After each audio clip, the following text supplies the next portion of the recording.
समन्वय की संस्कृति है। हम इसको समन्वय महोत्सव कर रहे हैं। इसका अर्थ है कि सभी जातियां समान हैं, सभी जातियां महान हैं। चूंकि हम ईश्वर की संतान हैं, हम अलग अलग मत पंथ संप्रदायों में बटे हुए हिंदू ही हैं।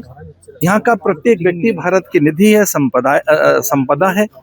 उसकी जाति कोई भी हो सकती है, वो किसी भी उपासना पद्धति का व्यक्ति हो सकता है और उसका इष्ट कोई भी हो सकता है, पर गंगा के तट पर सब एक हैं। जैसे सारी नदियां सागर में मिलकर एक हो जाती हैं और वहाँ अपने राम रूप नाम खोकर अपने सत्य को उपलब्ध हो जाती हैं।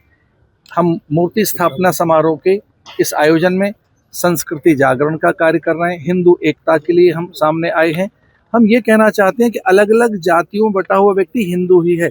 जिस दिन हिंदू अपने गौरव को, अपने स्वाभिमान को, अपनी निजता को, अपनी अस्मिता को, अपने अस्तित्व को और अपने सत्य को अनुभूत करेगा, तब वो भारत ही नहीं पूरे विश्व का नेतृत्व करेगा। आज योग के माध्यम से, आयुर्वेद के माध्यम से भारत नेतृत्व कर तो रहा है। कुछ लोग कहते हैं भारत जगत गुरु कब बनेगा।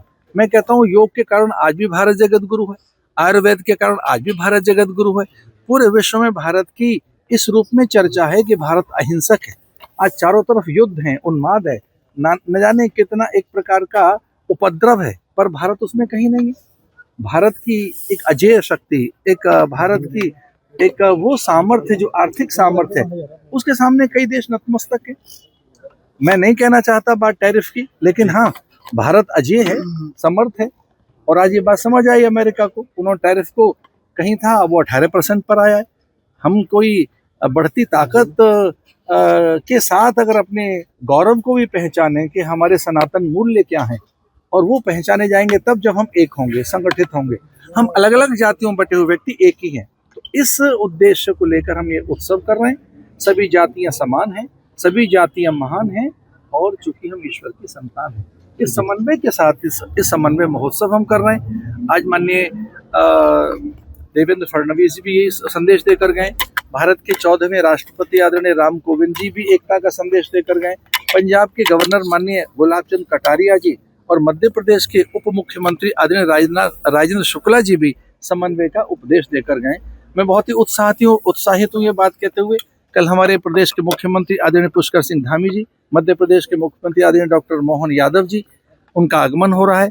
बिहार के गवर्नर आरिफ मोहम्मद खान साहब, जैन के गवर्नर आदरणीय मनोज सिन्हा जी और अनेक प्रदेशों के गवर्नर आ रहे हैं।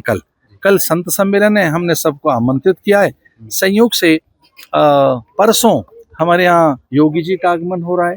माननीय रक्षा मंत्री आदरणीय राजनाथ सिंह जी आ रहे हैं। इन दिनों हुआ है और इस कार्यक्रम में मुझे आने का अवसर यहाँ मिला।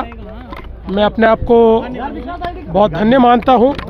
हम सभी जानते हैं उन्होंने भारत माता मंदिर की स्थापना की और उन्हीं के तत्वावधान में समन्वय परिवार जिस प्रकार से सभी समाजों को, सभी पंथों को साथ में लेकर समन्वय की भूमिका से हमारे सनातन विचार को आगे ले जा रहा है, मैं ऐसा मानता हूँ कि अपने आप में एक बहुत अच्छा कार्य है और इसी कार्य में सम्मिलित होने के लिए मैं यहाँ आया। लाडली योजना को पवार साहब के नाम पे करने की, देखिए अभी हम लोग कई प्रकार की मांगे बैठकर किस प्रकार से करना उसका विचार रहा हो भाई। राहुल गांधी जी का बोलने नहीं दिया जा रहा, वो आरोप लगा रहे कि बोलने नहीं दिया जा रहा है। देखिए उनको बोलना ही नहीं है, उनको केवल झूठे आरोप लगाकर अपने देश को बदनाम करके, अपनी सेना को बदनाम करके, अपने शहीदों को बदनाम करके इस देश को बदनाम करने में ही उनको सबसे ज़्यादा रुचि दिखाई पड़ती है। और मुझे ऐसा लगता है कि उनके पास बोलने के लिए कुछ नहीं है, इसलिए सिर्फ सुर्खियां बटोरने के लिए और चर्चा में रहने के लिए इस प्रकार की बातें वो करते हैं। विद्वान होते हुए भी उन्होंने एक तरह से भारत माता मंदिर की स्थापना करके उन्होंने सारे लोगों को समझाने की कोशिश की कि इस समय अगर हमारा सबसे बड़ा देवता कोई है तो ये देश है।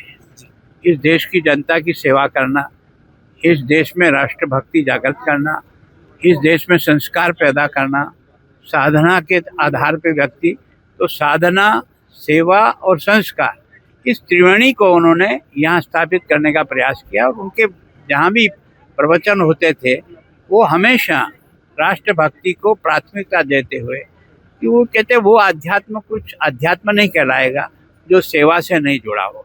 तो अध्यात्म है ही सेवा के लिए।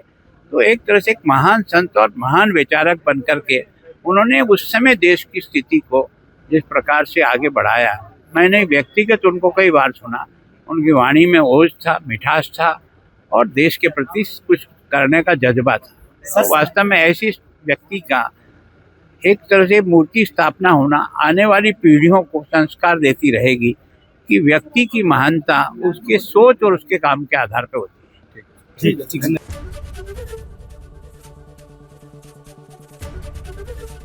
एबीपी गंगा, खबर आपकी, जुबान आपकी।